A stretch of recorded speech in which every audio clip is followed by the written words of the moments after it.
Farmers have been protesting in India for months over new farming laws which they say will decimate their way of life. But how does this affect you? How does it relate to the Great Reset? And why do people keep saying that Bill Gates is involved? Before we get into this video, would you mind liking and subscribing, please? It really helps us. Thank you. Hundreds of thousands of farmers marched into Delhi on Tuesday from neighbouring states. At the heart of this protest, new agricultural laws passed by the government in September last year. Farmers have been protesting in Delhi for months, demonstrating over the government's new farm laws, which they say will ruin their livelihoods. The new farming laws mean farmers can sell directly to private buyers instead of government-controlled markets where they get a minimum guaranteed price. The farmers argue this places them at the mercy of uncontrollable market forces and to the eventual replacement by giant corporations. What could be causing this paranoid delusion in these millions of farmers? We know, don't we, from countries like England and America, that once the door to privatisation and the free market is opened, it's very difficult to close it again. And generally speaking, the ordinary people who were told they would benefit from privatisation and the free market end up getting shafted. But don't take my word for it. Let me just talk to a miner in Sheffield. Oh no, I can't, there aren't any more. Protesters fear the changes will open them to exploitation by private companies and have been demonstrating against them for months now. Firstly, farming employs 50% of India's workforce, and 85% of those farmers have small holdings of 5 acres or less. In 2019 alone, 10,300 farmers took their own lives. It's difficult not to see those deaths as the impact of globalisation on a cultural system not set up to receive it. Not far from the chaos and anger, the order of India's Republic Day celebrations. For Prime Minister Narendra Modi, he says the new laws will reform agriculture and help farmers. All this pomp and pageantry really takes a sort of identifiable, recognisable format, doesn't it? Get some tanks, get some lads marching, high kicks, uniforms and stuff. Contrast that, as the news report indeed does, with the chaos that's taking place at the arse end of this new political shift.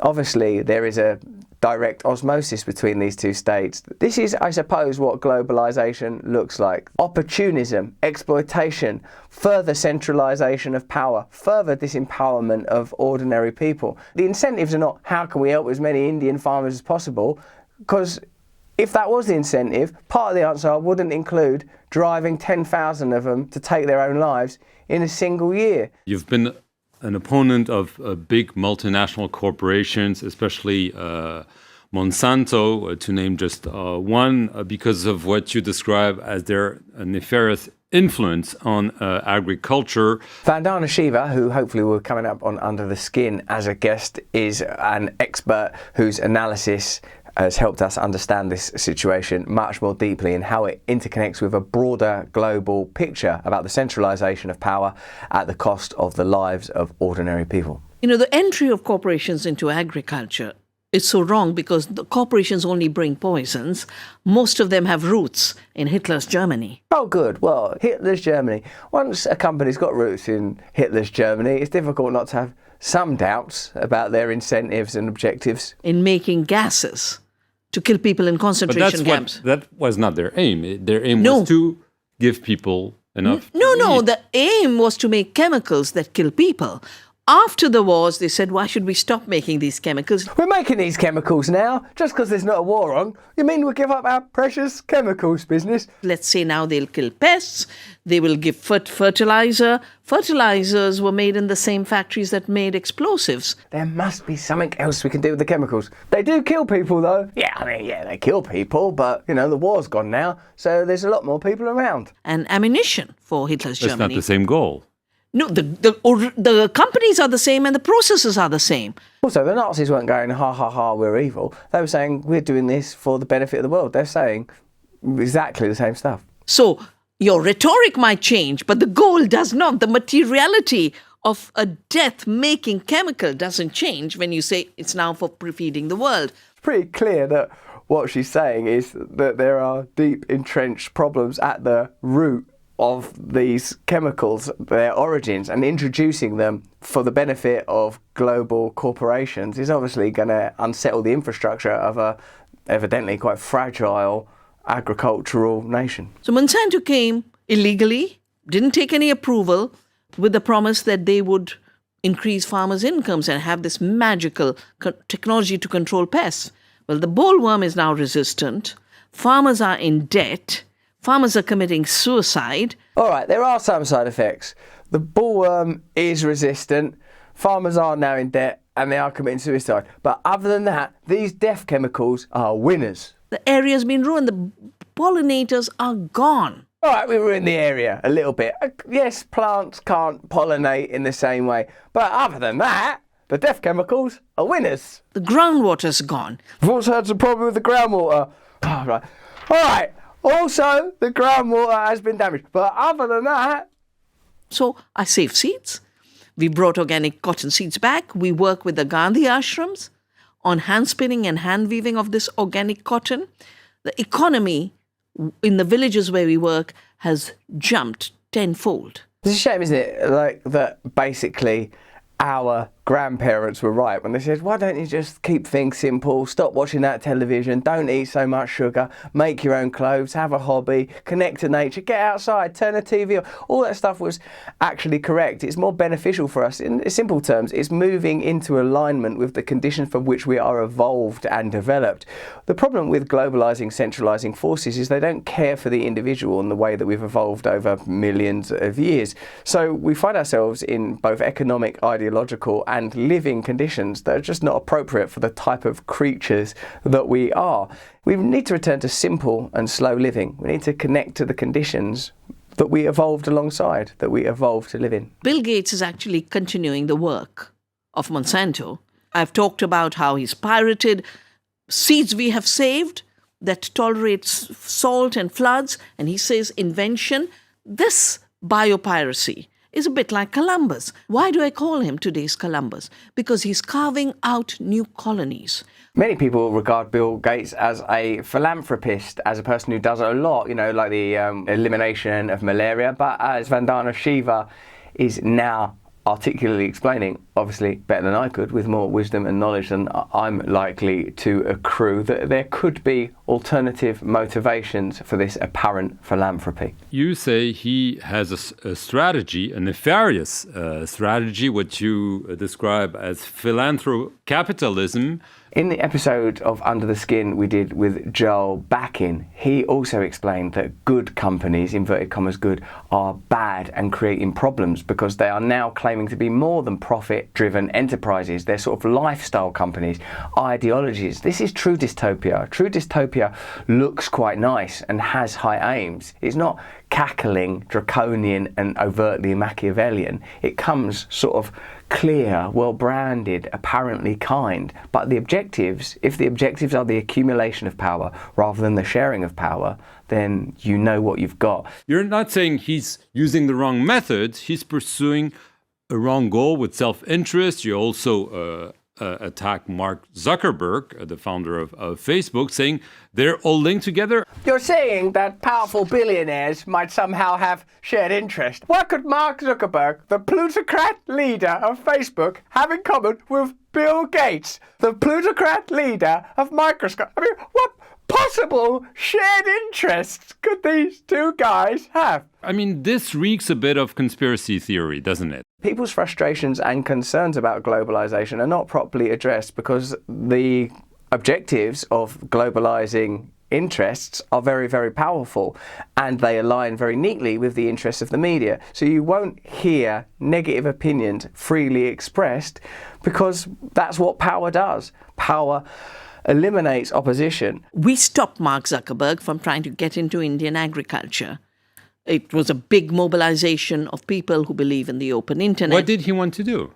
Well, basically what they do is they mine the data from the farmers. Large corporations such as Microsoft, Amazon and IBM are racing to collect as much data as they can from all nodes of the food system, becoming more and more integrated and connected through corporate partnerships, mergers and takeovers, enabling corporate capture of the food system. Once captured, this can then be processed with their powerful algorithms to provide farmers with real-time data and analysis on the condition of their soils and water, the growth of their crops, the situation with pests and diseases, and the looming weather and climate changes they may face. There's nothing wrong with that, except that behind it is the imperative to centralise power and create profit. The data and their knowledge of soil and crops will all be used to disempower those farmers, not to empower them. Some of these ideas, that access to that data, might be appealing for farms that can afford technologies, but it's a different story for the 500 million small farm households in the world who produce most of the world's food, who cannot afford the high-priced data gathering technologies. I suppose it seems clear then that to change the world, we must empower this majority that do not have access to these centralising systems and have to therefore kowtow to them, ultimately yield to them and be subsumed into their centralising might. For the corporations investing in digital agriculture, the objective is to integrate millions of farmers into a vast, centrally controlled digital network. Once integrated, they will be heavily encouraged, if not obligated. What's that gun for? That's the old encouraging gun. Don't speak ill of the encouraging gun. To buy their products and to supply them with agricultural commodities. All of this functioning through the mobile money systems being developed by the same companies. Doesn't the image come to mind of a sort of giant claw descending from the heavens and placing these nodes that are gathering information into the lives of people that have been existing for a long time in relative comfort? I'm sure Indian agriculture is fraught with all manner of complex difficulties, famine, failings, poverty and problems. But let's not pretend that big tech and the Great Reset are about anything other than centralising and maximising their own power, because this is again the requirements of the ecologic and ideological system that underwrites all of these undertakings. Bill Gates does both. He takes living resources and our seeds and biodiversity, mines it into data and wants ownership along with his friends. And Mark Zuckerberg mines your data and your behaviors and turns it into the raw material. I like that the people like Mark Zuckerberg and Bill Gates are sort of in the background like, sorry, I am doing some of this stuff, she's right, you know, sorry, I am gathering up all their seeds and all their data, yes, and centralising and keeping, I'm very sorry about all, oh God, this is embarrassing, can I leave? You have enough data on what happened with Facebook selling data. This is a major threat to democracy. Big tech's emerging digital platforms will not help farmers share their knowledge or promote their diverse seed and animal varieties. The platforms will emphasise conformity. Participating farmers will have to buy the inputs that are promoted and sold on credit at high interest rates, follow the advice of a chatbot to qualify for crop insurance, which they must pay for, sell their crops to the company at a non-negotiable price. These developments in digital agriculture are not divorced from big tech's aggressive moves into food distribution and retail. In fact, digital agriculture is building the centralised production systems upstream that will supply big tech's evolving operations downstream, which are rapidly displacing to small vendors who have long served to bring foods from small farmers to consumers. So this is why you're calling them billionaire dictators, because you think they're not helping democracy, but actually threatening and even killing it? I mean, Wait, isn't this too much? No, that's a conspiracy. That's a conspiracy. Now that we have the data that is showing that native seeds have more nutrition, they produce more food, they have no costs because you don't have to use chemicals, that local biodiversity is the way to feeding the world, in spite of all that evidence, Bill Gates is still imposing and forcing GMOs. What advantages and benefits are these big tech companies that are meddling in Indian agriculture claiming to offer? And how does this all connect to the World Economic Forum? Well, one way is Indian Prime Minister Narendra Modi told the 2018 World Economic Forum meeting in Davos that climate change, terrorism and the backlash against globalization are the three most significant challenges to civilization as we know it. It's pretty clear what is being said there, that their incentive is to control at all costs the relentless march of globalization, regardless of how it impacts ordinary people. No matter how many farmers take their own lives, no matter how many industries are lost, no matter what the ecological impact. As part of the 2021 Davos agenda, the World Economic Forum published a report focused on a strawberry growing contest by Pinduoduo between traditional farmers and data scientists, concluding that data analysis, intelligent sensors and greenhouse automation helped the scientists to win. Fourth industrial revolution technologies such as AI are forecast to deliver huge productivity gains. In its Future of Jobs report 2020, the World Economic Forum estimates that by 2025, 85 million jobs may be displaced by a shift shift in the division of labour between humans and machines.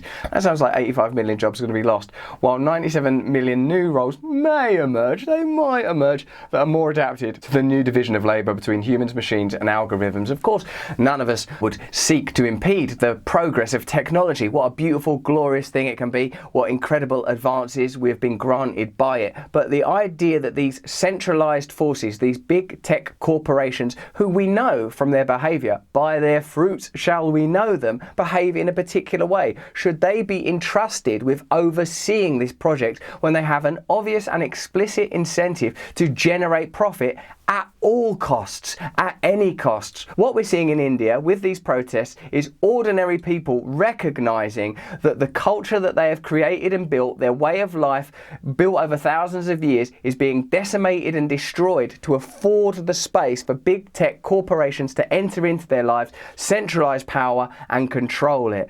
IBM, Microsoft, huge organisations that traditionally don't have at their heart the interests of ordinary people.